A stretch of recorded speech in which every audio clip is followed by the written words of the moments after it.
कृष्ण की नगरी मथुरा को प्रेम की भूमि कहा जाता है और यहाँ कण कण में श्री कृष्ण का वास है। लेकिन यहीं एक ऐसी जगह भी है जो कलयुग में होते हुए भी द्वापर युग में ले जाती है। कहते हैं कि यहाँ रात के समय में जाना मना है। जो रात में यहाँ जाता है वह या तो अंधा हो जाता है या फिर कुछ बताने लायक ही नहीं रहता है।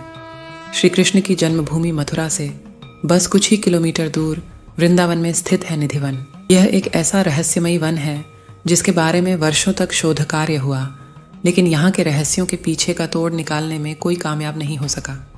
कहते हैं कि यहाँ खुद श्री कृष्ण अपनी प्रिय राधा रानी और गोपियों के संग रास रचाने आते हैं और हर रात रासलीला करते हैं। आइए जानते हैं निधिवन का रहस्य। निधिवन में जहाँ दिन भर श्रद्धालुओं की भीड़ जमा रहती है, वहीं सूर्यास्त के बाद किसी को भी यहाँ प्रवेश नहीं दिया जाता है और यह प्रथा सदियों से चली आ रही है। आज आप जमीन पर बैठकर ब्रह्मांड देख सकते हैं, लेकिन निधिवन की रात नहीं। इंसान तो क्या, यहाँ जानवर भी रात को नहीं रुकते। यहाँ तक कि श्री कृष्ण की मुरली की धुन से सभी जानवर रात होते ही निधिवन छोड़ देते हैं। आज तक कोई व्यक्ति ऐसा नहीं है जो निधिवन की रात का गवाह हो सके, क्योंकि जिसने भी इस राज को जाना है वो इसे बताने के काबिल ही नहीं रहा है। कहा जाता है कि शाम होते ही राधा कृष्ण वन में रास रचाने आते हैं। वहीं तुलसी के पेड़ जोड़ों के रूप में गोपियां बन जाते हैं और सुबह फिर वापस पेड़ का रूप ले लेते हैं। देखा जाए तो निधिवन में मौजूद पेड़ बेहद खास हैं। आमतौर पर पेड़ों की शाखाएं ऊपर की ओर बढ़ती हैं, लेकिन निधिवन में मौजूद इन पेड़ों की शाखाएं नीचे आती हैं। यहाँ झाड़ियों के बीच एक छोटा सा महल है जिसे रंग महल कहा जाता है और इस जगह पर रात में कृष्ण अपनी गोपियों के संग रासलीला रचाने आते हैं।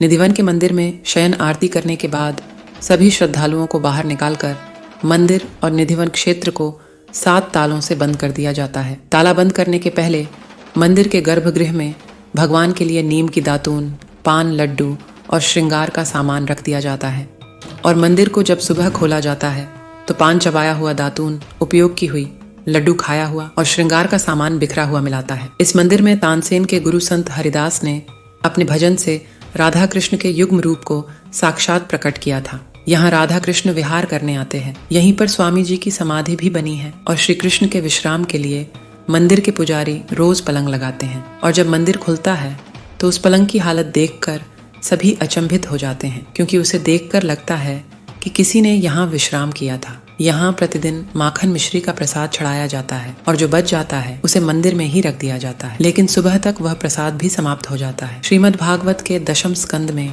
रास पंचाध्यायी में भगवान श्री कृष्ण द्वारा शरद पूर्णिमा को यमुना पुलिन में गोपिकाओं के साथ महाराज के बारे में बताया गया है। कमेंट में हर हर महादेव जरूर लिखें।